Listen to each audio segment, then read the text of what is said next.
নবী বলেন দুইটা অপরাধ আছে জমিনের মধ্যে যদি করিয়াই ফালাও শাস্তি হবে মরার আগে।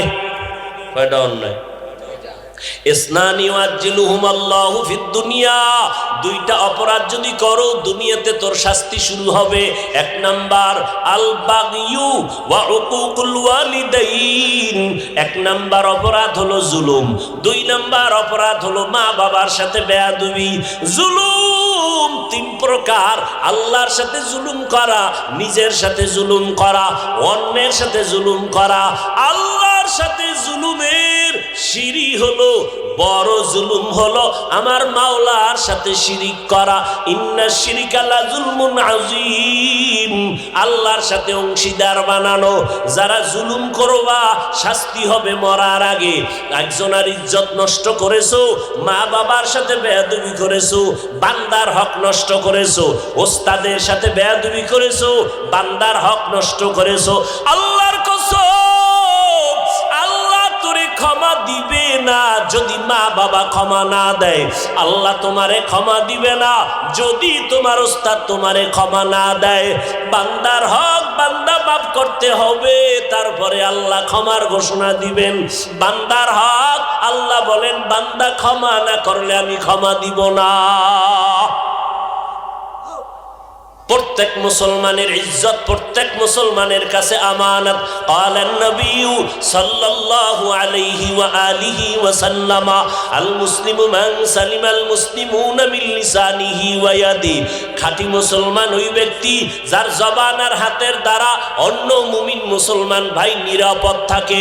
ক্বালান নবী সাল্লাল্লাহু আলাইহি ওয়া আলিহি ওয়া সাল্লাম লা ঈমানা লিমান লা আমানাতা লাহ, পয়গম্বর বলেন যার মধ্যে আমানতদারি নাই তার ঈমান নাই।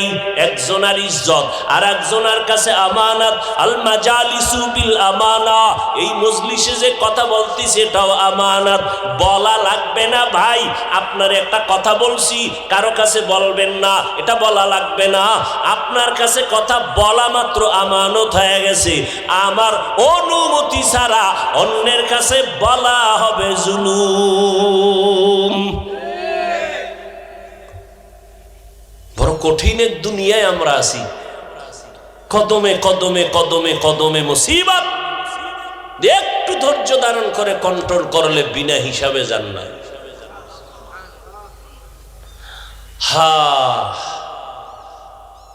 যুবকেরা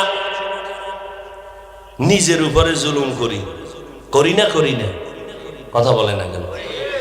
এ বান্দা নিজের উপরে কেমনে জুলুম করো একটু শুনো। সফলতার জিন্দেগি যদি চাও দুইটা জিনিস ধইরা রাখিস, মানো আর না মানো লেখা রাখ। যুবকদের বলছি, সফল জীবন যদি চাও, সম্মানের জিন্দেগি যদি চাও, আর সম্মানের জিন্দেগি তো চাওয়া লাগবে। সম্মানের জীবন না হলে জীবনের কোনো মূল্য নেই। ওর সে কুত্তা ভালো। আমি মাওলানা হয়ে যদি আমার কোনো দাম না থাকে, সম্মান না থাকে, মানুষ সি করে, তাড়ায় দেয়, ধিক্কার দেয়, তো আমার থেকে কুত্তা ভালো। সম্মানের জিন্দেগি যদি চাও দুইটা পুঁজি লাগবে। বলো কয়টা? যুবক ছাত্র যারা তাদেরকে বলছি, দুই জিনিস ছাড়া সফল জীবন তোমার হবে না। এক, জীবনের সুস্থতা। কি সুস্থতা? দুই, সৎ চরিত্র। কি চরিত্র?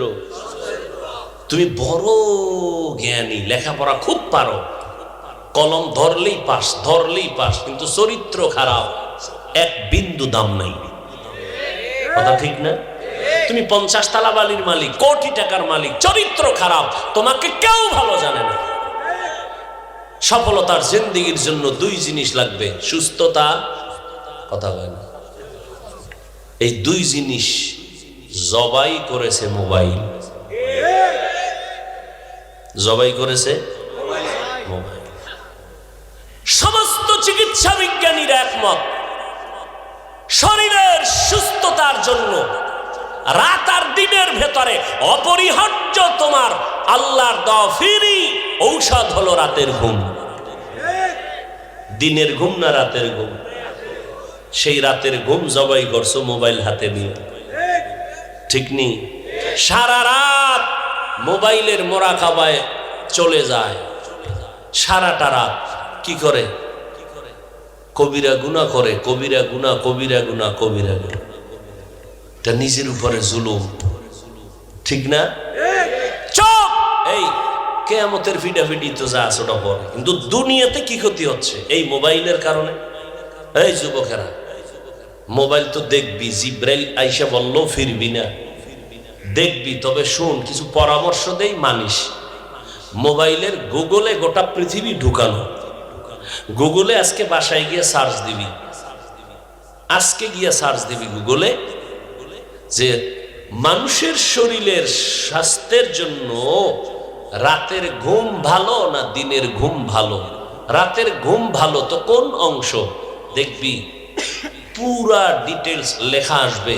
চিকিৎসা বিজ্ঞানীরা কি থিম দিয়েছে, থিওরি দিয়েছে, কে দিয়েছে, কবে দিয়েছে, সব ডিটেলস লেখা আসবে।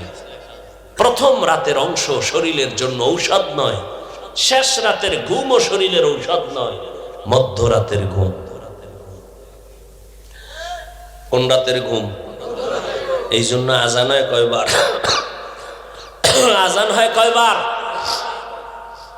জোহর, আসর, মাগরিব, এশা আর ফজর। সব আজান কি একই? ব্যবধান আছে? কোন আজানে আছে? কি আছে ব্যবধান? অর্থ কি?